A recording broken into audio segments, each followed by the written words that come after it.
Tops and Bottoms. Adapted and illustrated by Janet Stevens. Once upon a time, there lived a very lazy bear who had lots of money and lots of land. His father had been a hard worker and a smart business bear, and he had given all of his wealth to his son.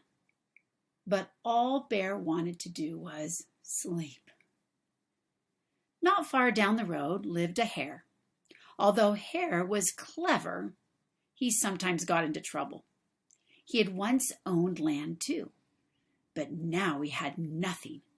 He had lost a risky bet with a tortoise and had sold all of his land to Bear to pay off the debt.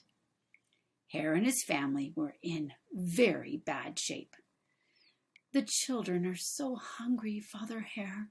We must think of something," Mrs. Hare cried one day. So Hare and Mrs. Hare put their heads together and cooked up a plan. The next day, Hare hopped down the road to Bear's house. Bear, of course, was asleep. "Hello, Bear. Wake up. It's your neighbor, Hare, and I have an idea." Bear opened one eye and grunted. "We can be business partners," Hare said. "All we need is this field right here in front of your house. I'll do the hard work of planting and harvesting, and we can split the profit right down the middle." "Yes, sir, Bear. We're in this together. I'll work and you sleep." "Huh?" said Bear. "So what will it be, Bear?" asked Hare. "The top half or the bottom half? It's up to you. Tops or bottoms?" Let's see," Bear said with a yawn. "I'll take the top half, Hare. Right? Tops." Hare smiled. "It's a done deal, Bear."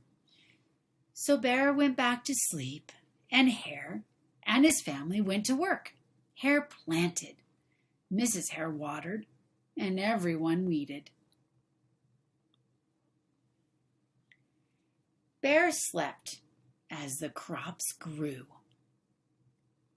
When it was time for the harvest, Hare called out, "Wake up, Bear! You get the tops and I get the bottoms." Hare and his family dug up the carrots, the radishes, and the beets. Hare plucked off all the tops and tossed them into a pile for Bear, and put the bottoms aside for himself. Bear stared at the pile. "But Hare, all the best parts are in your half." "You chose the tops, Bear," Hare said. "Now, Hare, you tricked me.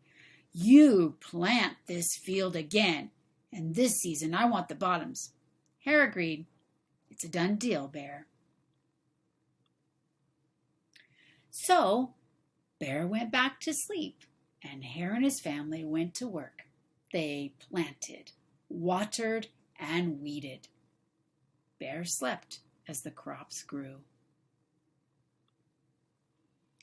When it was time for the harvest, Hare called out, "Wake up, Bear! You get the bottoms and I get the tops." Hare and his family gathered up the lettuce and the broccoli and the celery. Hare pulled off the bottoms for Bear and put the tops in his own pile. Bear looked at his pile and scowled. "Hare, you have cheated me again." "But Bear," Hare said, "you wanted the bottoms this time." Bear growled. "You plant this field again, Hare. You've tricked me twice, and you owe me one season of both tops and bottoms." "You're right." "Poor old Bear," sighed Hare. "It's only fair that you get tops and bottoms this time. It's a done deal, Bear." So Bear went back to sleep, and Hare and his family went to work. They planted, watered, and weeded, and then watered and weeded some more. Bear slept as the crops grew. When it was time for the harvest, Hare called out, "Wake up, Bear! This time you get the tops and the bottoms." There in front of Bear's house lay a high field of corn. Hare and his family yanked up every stalk. Hare tugged off the roots at the bottoms and the tassels at the tops and put them in a pile for Bear. Then he carefully collected the ears of the corn in the middle and placed them in his own pile. Bear rubbed his eyes and watched. See, Bear, you get the tops and the bottoms. I get the middles. Yes, sir, Bear. It's a done deal. By now, Bear was wide awake. That's it, Hare, he hollered. From now on, I'll plant my own crops and take the tops, bottoms, and middles. Hare and his family scooped up the corn and hopped down the road toward home. Bear never again slept through a season of planting and harvesting.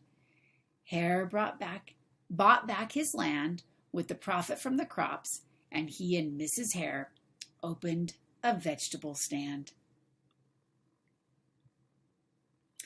And although Hare and Bear learned to live happily as neighbors, they never became business partners again.